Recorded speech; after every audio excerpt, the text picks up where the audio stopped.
I'm Dr. Tracy Stecker, and welcome to the Choosing Help podcast. Choosing Help presents conversations about courage, connection, and the transformative power of asking for support. Through candid discussions, expert insights, and real-world stories, this podcast breaks down stigma and opens doors to understanding. Join our community committed to compassion and courage. Because when we choose help, we choose life. I'm Dr. Tracy Stecker, and I'm joined today by Mr. Ronald Pendley. Mr. Pendley has been a teacher in high schools for many years, and he has also taught at a prison. Today's topic is going to be one of the main reasons why many people don't seek mental health or substance use treatment despite having need for treatment. Um, um, One of the reasons why people say they aren't going to treatment is that they say that they don't need help. So what we're going to talk about today is exactly that person who might clearly be in need of help, but they say that they don't need help. So if you picture the type of person who is struggling with a mental health issue, struggling with addiction, they might have some sort of financial strain or problems. They might have legal problems. They might have extensive relationship problems. They might even be experiencing some health problems or housing problems. And you say to them, it looks like you're struggling. Do you need help? And they say, no, I don't need help. Now, the truth is, they do need help and they are aware that they need help. Needing help might mean different things to different people. So I'm talking about a chapter in this book, Choosing Help. The whole book is about reasons why people don't seek mental health or addiction treatment despite having need. One of the chapters is on this idea, people who say they don't need help. So what typically happens is the person who says, I don't need help, doesn't mean that they don't need help. It might mean I can't trust anybody. I have never been able to turn to anybody in my whole life to get help. So that might be one thing that they really mean. Rather than don't need help, they don't know how to trust somebody. Another thing they might mean is they've been going about it their way for a long time and they don't know any other way to do it. They're going to stick to their strategy a little bit longer. It might mean several other things. The important thing to do is when you are either have a family member or are talking with somebody who needs help, who seems to be in substantial trouble, and they say to you, no, I'm good, I don't need help. Talk to them, find out what that really means to them. The reason I brought on Mr. Pendley today is because he's had a lot of experience with people who might have some sort of need, but they're resisting seeking help. And they're saying, I'm good, I don't need help. So thank you for joining us today. And I would Absolutely. Thank you. love to just have you join in on this conversation and give us some of your thoughts or maybe some experiences you've had with individuals who have been in trouble, needed help, but said, no, I'm good. I don't need help. Okay. Thank you. Thank you for having me on, Tracy. Yeah. Um, the I guess I could start at the high school level, maybe Uh-huh. with because I feel like that there's a difference between a man's age and how he responds or asks for help or even Uh-huh. responds to the help.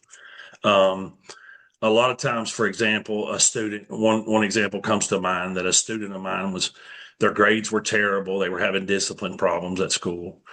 And and I want to say this too. I want to say that, sometimes you can be so professional that you miss the problem. Right. And so all the normal pressures were applied to him. There'll be discipline. There are consequences.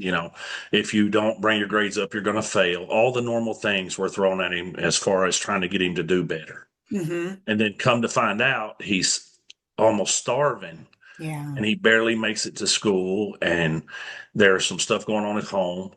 But to me, without the full knowledge of, like we talked about before, maybe sometimes data can be kind of one dimensional. Mm-hmm.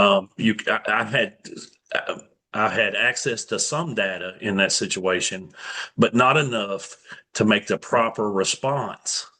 And I felt like that once we established the actual problem, the Hmm. way that we offered help Yeah. changed the whole dynamic. It wasn't about punishment anymore. It was providing food or helping with Absolutely. transportation. Yeah. Absolutely. And those things were ingredients that had to be there for him to be successful. Right. And I think that that's an example of something. And so Also, there, I'm sorry, just to go interrupt, ahead. but nobody ever said, "Hey, what's going on for you? You needing some help?" It was more like, "Well, you need to do better." Was that your I, sense of it? I think that they did ask that kind of on a Okay. surface level. Okay. But I also think that a kid who's grown up in a situation like that learns to read the room real Yeah. quick. And if it's not earnest or sincere, or maybe put in a environment that is inviting Yeah. for him to be able to say the actual problems. Hmm. One, I mean, imagine this. So your mom does have problems and Hmm. your dad does have problems, but you do love them. Hmm. And knowing that they have problems, you don't want to bring any more problems on them. Yeah. So you're going to be reluctant to say things. That's why I think it's very important that I know that you can kind of group cases together, Hmm. but the truth is there are some things that you need to know all the information about. And then there are some instances where if you'll create an environment that's welcoming to all the circumstances, Hmm. then you catch them all. Hmm. You know what I mean? Like they have to be, there has to be room for everybody in them. Yeah. The solutions or the Yeah. help that's needed. Do you, Um, going back to that one student, okay. were you the one that talked with him to find out what was really going on? Yes. And when we established that, from there, I had did the part of that I'm good at. We have set up some safe spot for him to say what he feels, what's Hmm. going on. I assured him that there wouldn't be any repercussions that would affect him that Hmm. weren't good or his family. And then from there, I prepped someone else for him Hmm. so that we could establish some boundaries and some things. And then they took it from there, and Okay. which was resolved, and everything at this particular story of this particular time came out really good. They Yeah. didn't always turn out that way, Right. but but I always cared about the ingredients that we brought into it. Like I don't know any, I know all teachers that care about their students go home and think about them all night. And then Hmm. they come in and they try things, and you're not good at what you do at the beginning because you make mistakes and sometimes you fumble the ball.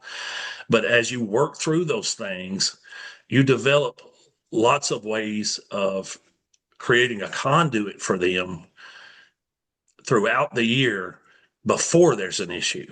And Hmm. then for some of them, they don't need that and they continue on and Hmm. they do good. And that's great. But for the ones that did need it, it might be the last day of school. And it took all those days ahead of that to give them that one opportunity to say, hey, you know what? I have something to say, or I have a question, or those things every day was in preparation of that And what moment. would you say your strategies were that worked for you? Because, everybody brings their own individual vibe to be a trustworthy person, to be an open person. What works for you? What worked to get you to get these kids to trust you?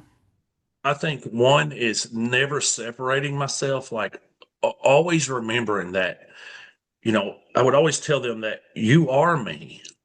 I never want you to feel like that because you're in that seat, Hmm. because I was there once Hmm. and I had lots of obstacles in my life to overcome.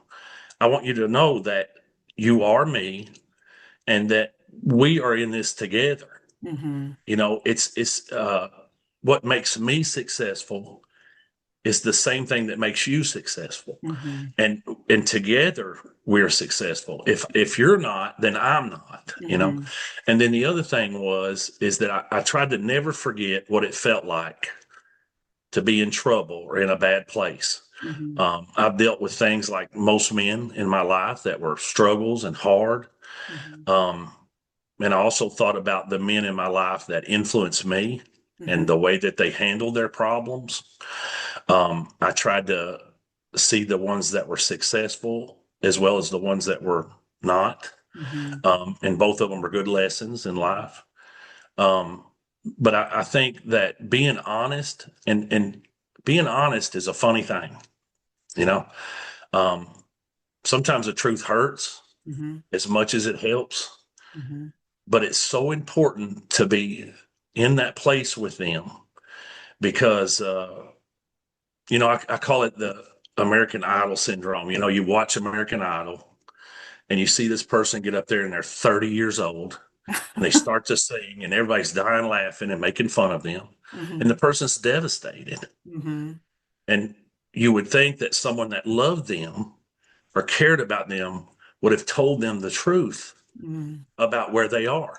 And it's Mm-hmm. not that I don't mean that everybody shouldn't be able to sing because you can and everybody, but if you're not in a place where you realize where you are, Yeah. somebody that loved you or was around you failed. Right. And it's not about being good or bad. I always tell the story about my son. When I was teaching auto body and we would paint and build these, my guys did such good work and built these beautiful cars. Mm-hmm. And he wanted to paint so bad. He's colorblind. And that was a hard talk for me and him, you Mm-hmm. know? And it's not that he could paint as many cars as he would like, but he could never match the color, no matter how much I loved him, Mm-hmm. no matter how hard he tried. Mm-hmm. So I thought that as a father, the right thing to do was to establish that early on so Mm-hmm. that his resources were spent somewhere where he could do the thing that he's after, you Right. know? And I just want to emphasize that. So strategies that work for you and probably would work for most people, being honest, um, being trustworthy. You're Mhm. not gonna, um, ridicule them or punish them unnecessarily.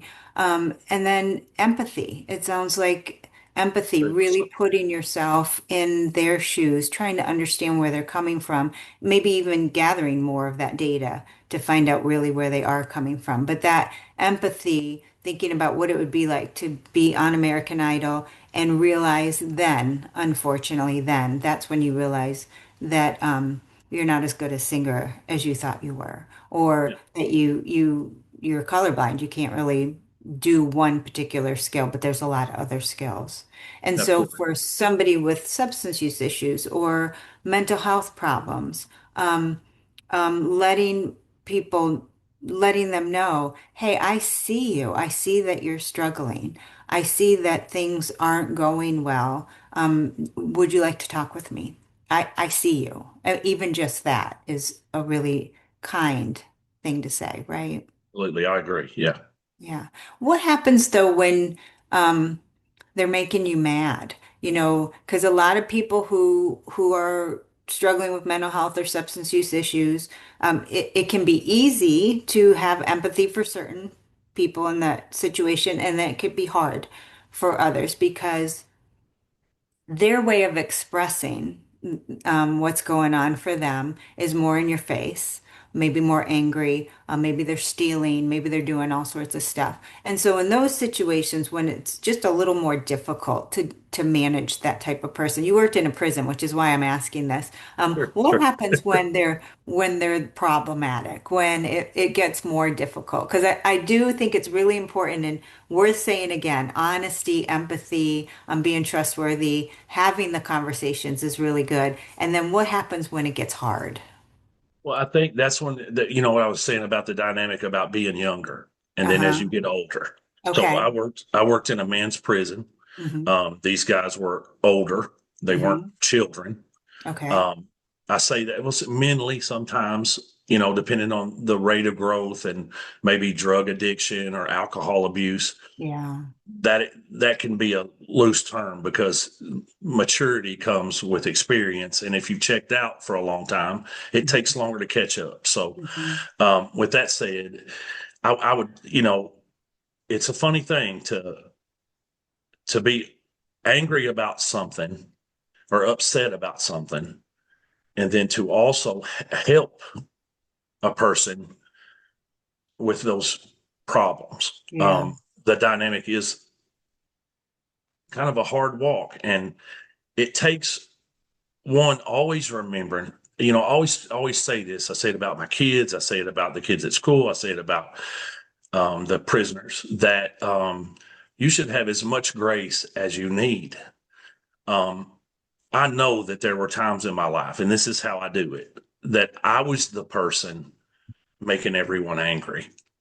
I Okay. was the person that was in the place where had somebody not loved me and been able to control themselves or see through those things, then I wouldn't have got the gifts, or I wouldn't have had the wisdom that they shared with me that ultimately changes your life. Okay. And I tried to remember that when prisoners come in, the same example, even though they're not children, Mm-hmm. a lot of times if you go back to their life, you will find very dysfunctional, bad circumstances. And in some ways, they were rewarded for those things. Okay. So as a child, if you are rewarded for bad behavior, you can imagine, and I know you know this, but it always made me imagine what it would create as an adult. Mm-hmm. And that was some of the prisoners. Mm-hmm.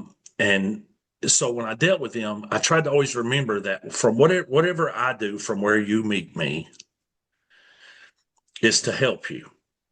And help doesn't always feel good. Yeah. And I really want to emphasize that because, uh, I have faith and feel certain ways about things. And sometimes forgiving people doesn't come with a warm, tingly, feel like a hug. They don't come by and high five you for forgiving them.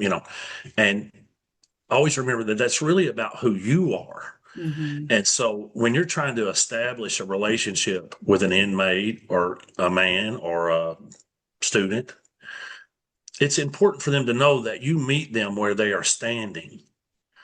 Um, you don't have to gather up all the things in their life to bring them from where they are now. Okay. And I think that people sometimes make the mistake of thinking that the help that they want to give is help. Right. And so I might like for them to be a great mechanic or a great welder. Mm-hmm. Okay. And it might make them $1 million. But that $1 million and being a good welder is way further away from what needs to change in them before that can even be something they can use in their life. Right. And so one of the things that I had a warden there. His name was Warden Dusty Bickham. Mm-hmm. He had a lot of faith-based uh, help for inmates who needed uh, extra things in their life, spiritual things, forgiveness.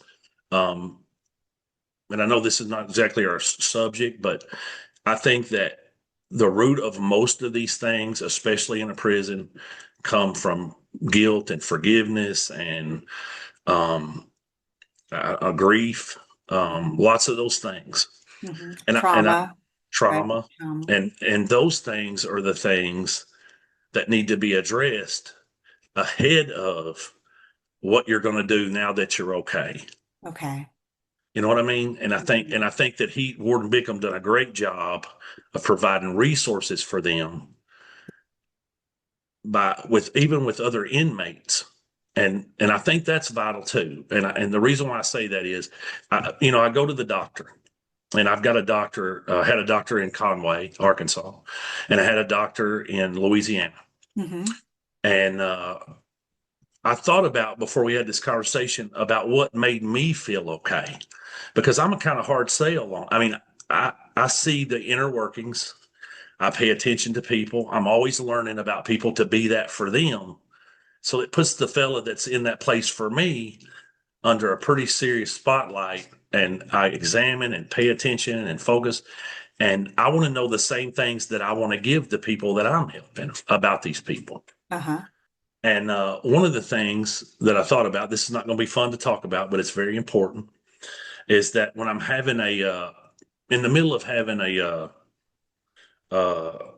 an exam, Mm-hmm. and he's working on me, Mm-hmm. and the exam was very uncomfortable. And he told me at this age, I have to have my prostate checked, and I've denied it 2 times, but he's going to do it anyway. Okay. In the middle of doing it, he's asking me what color to paint one of his tractors. And as funny as that sounds, when I left there, I thought, there are a lot of people I feel comfortable with, Mm-hmm. but not that comfortable, Mm-hmm. you know? Mm-hmm. And I'm not sure it goes that way for him. Maybe he feels that way about a lot of people. I won't speak to that, but I want to speak to how important it is to establish that with somebody. And of course, not the prostate exam, but I'm saying that creating that environment allows me to let some guards down. And that's just one example. There were many more and better examples, I'm sure. But I'm saying it took every visit. It took uh, him being okay and Mm-hmm. him being honest and me saying, I would say, I'm all right. I don't need the prostate exam. Mm-hmm. And then finally, after the third time, he said, well, I'm not asking. Mm-hmm. I'm if you don't want to use me as a doctor because I'm trying to help you and make sure you're okay, then you Mm-hmm. have the choice to not do that. But if you are going to come to me and I am going to do what I'm supposed to do, then I'm Mm-hmm. giving you the exam. Yeah. Okay, those lines are important Mm-hmm. because that's what establishes the real reason you're helping me. This Mm-hmm. is about me, Mm-hmm. and that's important to me. And Okay. even if I don't know, or I'm stubborn, or I don't see the need for it, and you do, and you care about me, then you're going to draw a line and say, this is why, and this Yeah. is what we're going to do. Yeah. Okay. I'm sorry. I didn't mean to go long way around the world with that, but No, that it makes sense because it applies to somebody, the same scenario. That was a physical exam, but if somebody is having problems with substance use or mental health problems, you're saying, listen, this person might not understand that your interactions with them, you're talking with them, you're caring about them, it is truly to help them. It's truly to help them see something they might not be able to see at that particular moment. And so absolutely. you're trying to find the ways to convey that to them. Yes. And maybe in that physician, his talking about the tractor must have been trying to get you to not think about what was going on. He was aware that you were uncomfortable, and he was Yeah. like, well, let's just talk about something else. Yeah. And True. yeah, and so maybe for you, it was like, hey, I don't want to be talking about paint colors right now. Absolutely. But in the flip side of that is, I think part of the thing that helped me is that he was really interested in his tractor. I mean, we had been on his tractor for a long time, Okay. and the fact that he felt okay Uh-huh. about asking me at that time was important to me, Okay. um, because you know that's not exactly. I don't know how many doctors would have done that. I don't, you know what I'm saying? I mean, that's kind of unorthodox. Okay. And then also, I had a doctor in Louisiana, Dr. Tilley, and I came to him, and I'm using these examples to say the reasons why I use the things that I use in my life, or why I think some of these subtle things go unnoticed, and it gives you leverage on help Mm-hmm. or helping other people. So I noticed that a lot of men, he gave me his home phone number. That was number one, which was Okay. really nice, which Mm-hmm. is a rare thing these days. Mm-hmm. And I think he gave it to me because he thought I probably wouldn't call him very much. I'm just being honest. Um, And I You were did. safe. You were a safe Yeah, patient yeah, to get yeah, in. yeah. He was worried about me over a weekend, and I couldn't get a hold of him any other way. So that was early on. And then I noticed a lot of men would come to him for testosterone treatments. Okay. Well, I don't know how many men you've been around who talk about that, but it's kind of a thing, like around the blue collar guys and around the professionals that I'm around. That's not something we go around sharing with each other Mm-hmm. as men. We don't. Mm-hmm. And it doesn't mean anything about you taking the shots or needing that or anything, but men are funny about what they will speak about or what maybe makes them feel like they're less of a man or more of a man. Mm-hmm. But I noticed that he had a whole lot of patience that came to him for those kind of things. Okay. Um, and that's an example of someone who's good at opening the door for hard conversations. Mm-hmm. And so that made me feel at ease about him. Mm-hmm. Um, and he was a great doctor. But I think that the not needing help that we Yeah. were talking about originally, right? Yeah. Um, I think that has to do with conditioning on problems like I'm going to speak about uh, extended family and experiences in my life, coworkers, as a general, nobody in particular. Mm-hmm.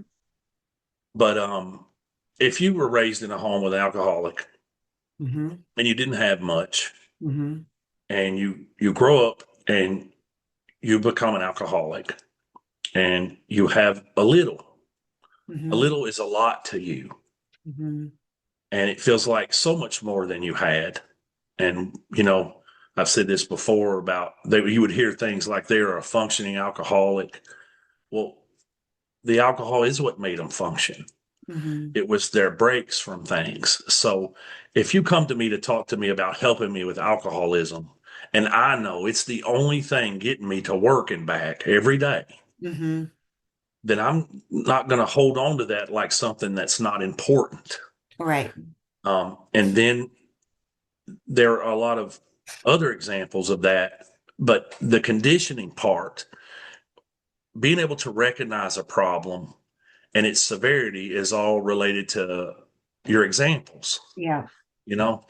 And that's where I think that there are so many layers between help Yeah. and the actual problem Yeah. that the conduit needs to have a shortcut.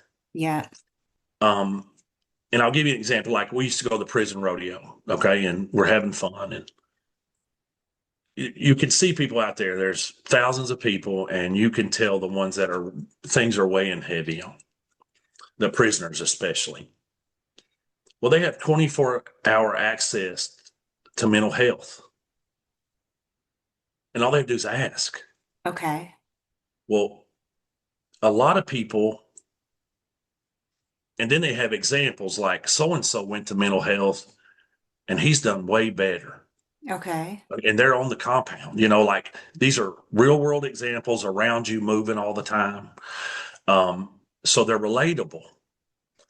If I'm in some small town in a rural area Mm-hmm. and I work with guys who we all drive tractors, Mm-hmm. well, we pass each other all day.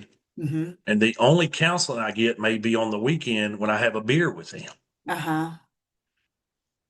And then, and why I'm saying that is some men don't feel comfortable like crossing over it, like we were talking about professionalism.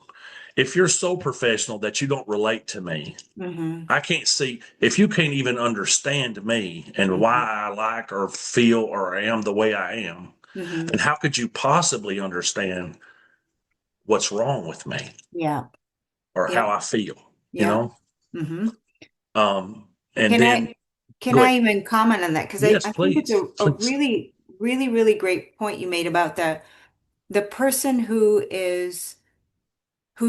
has not had much, and then suddenly they have something that helps them get through it. It's something that gives them a little break. It was in your example, it was alcohol. Somebody finally has something that's working for them. Their life is hard. Everything about life is hard and challenging for them. But when they're drinking, they're feeling better. And so when you approach them like, hey, looks like you might have a problem with alcohol, they're like, that's not my problem. Alcohol's great. That's the relief. Yeah. And so one thing that I even talk about in the book, but it's a really important point, and I want to bring it up, and it can relate to all sorts of things, but just because you go to talk with somebody, for example, about alcohol or sleep problems or whatever it happens to be, doesn't mean you have to give up alcohol to talk with somebody. I think a lot of people think if I go to treatment for alcohol, because people are on my case about my alcohol use, that means that you have to give up alcohol. It does not mean that. It might mean that you can work with somebody on how to reduce your use of alcohol. It might mean that you focus on all sorts of other ways to cope. Alcohol doesn't have to be the only break you get in life. There are other things you can work with people and find out other ways to find peace, other ways to get that break, other ways to ask for help or put up boundaries or get some sort of relief. Alcohol might be one way, and maybe it works really well for certain people and not so well for other people, and then eventually can cause problems for other people. But going to get help, asking for help, talking with people. You were talking about even just consulting with friends. Admitting that alcohol is your one break from stress. It's your one stress relief. That's okay. You can tell people that that is okay. I think that it's important to know that there might be all sorts of other ways you could get that break. It doesn't just have to, you don't have to rely on just one. That's all I wanted to say. No, I think that's a great point. Absolutely. And identifying that. So, Hmm. understanding that someone understands that that's your break Yeah. makes you realize that if they're offering you better breaks Or with other ones. healthier Yeah. options, Yeah. that feels very relatable to you Hmm. versus you're an alcoholic and Yeah. this is a You need to problem. You stop need to it. stop. Never Yeah. drink again. Yeah. Yeah. That's It feels not very helpful. different. Hmm. Yeah. I agree. Okay. And then I interrupted what you were going to That's say. okay. Okay. That's okay. I just was making those examples. You know, safe places Hmm. are good, but safe is still relative to a person's idea of safe. Yeah. And so I I think that we were talking about the rodeos, Hmm. so and that they have access to mental health.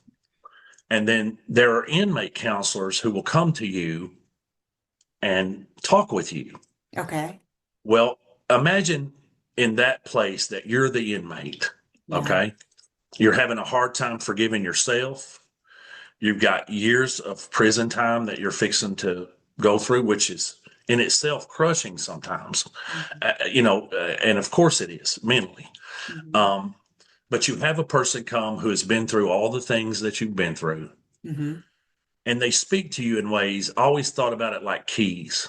You got all these doors up, and they just start unlocking these doors, and you're able to reason what they're saying and identify those feelings. Hmm.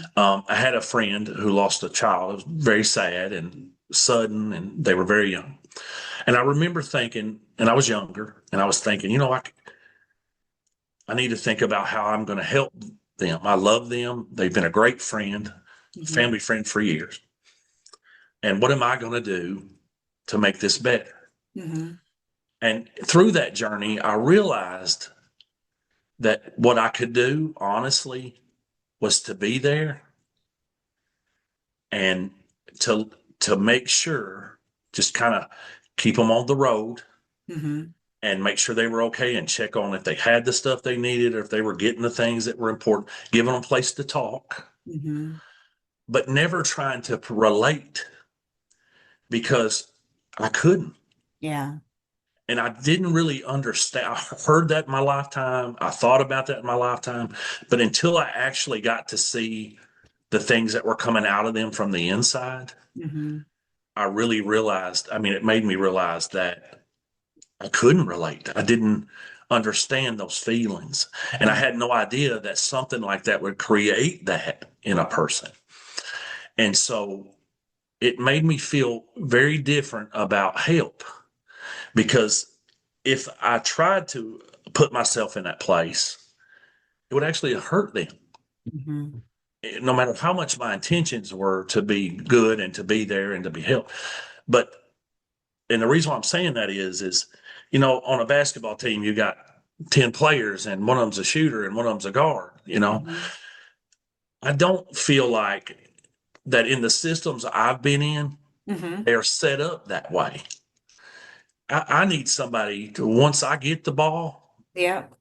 and I know where it needs to be, I just need somebody to hand it to and them do what they're good at and Yeah. them to hand the ball to the next guy and let Yeah. them do what they're good Yeah. at. Or a And team. yeah, because when you don't always make the shot, Mm-hmm. but your chances go way up when you have a group of people who are approaching this from very different angles Mm-hmm. and being able to well, like with my friend, people who had lost children helped him a lot, Mm-hmm.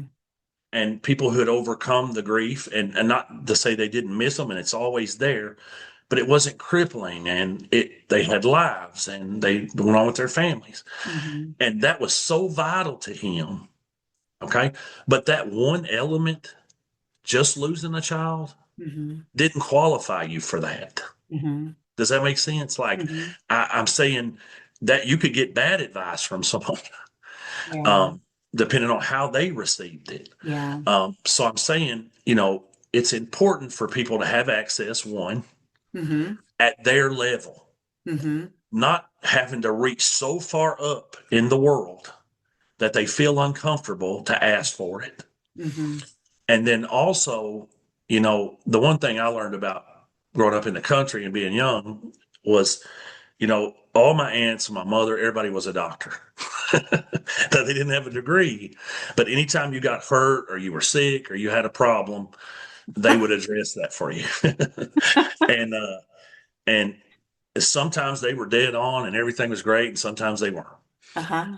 But when you're dealing with something that can be as devastating as alcohol and drugs and things like that, leaving things to chance or hoping for a good outcome and on the person's end who is giving the help, is good, but not enough.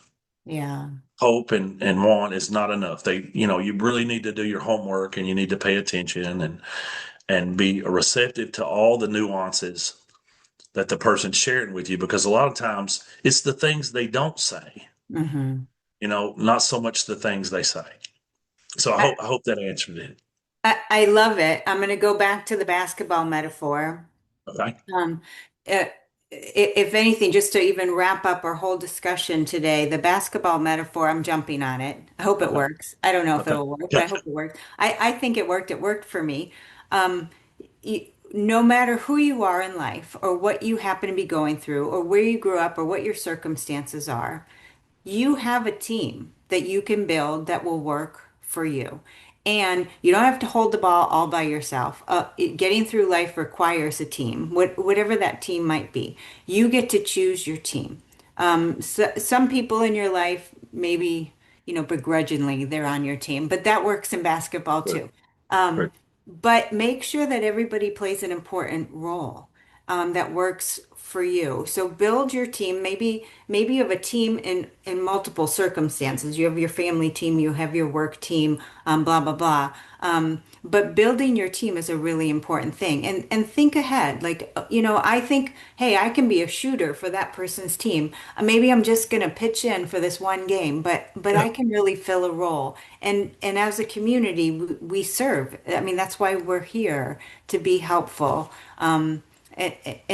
And so I just love that basketball metaphor. Yeah. I'm going to Thank you. totally jump on it. I think it Uh, really sums up our entire conversation. We talked about a lot. I'm going to have you back on the show. Thank you.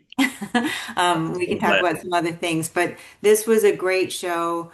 Um, um, Again, if for anybody who's listening, if you want more advice on how to talk with somebody who clearly is struggling with either mental health or substance use issues, and they're saying, nope, I'm good. I don't need help. Step number one is find out what that means for them. Really try and just get in their shoes, have empathy, be honest. Obviously there's some struggles going on. From my perspective, I'm seeing somebody who needs help. Probably it's true that they also see it too, but there's this other reason, or maybe multiple reasons, trust issues. They don't know who to build their team. There might be all sorts of things going on. So talk with them about what that really means to them, and then you can consult the book for more specific advice. You can come to our website choosinghelp.com. You can contact us there. And there's also a bunch of resources for getting help. Mr. Ronald Pendley, you were wonderful today. Thank you. Thank you. Thank you for being here, and Yes, ma'am. we'll go ahead and sign out. Do you have any Well, final parting words? yes, I just want to say thank you so much for having me on, Dr. Stecker, and I appreciate what you're doing. I Thank know you. that it's changing lives, and thank you so much for that. Thank you.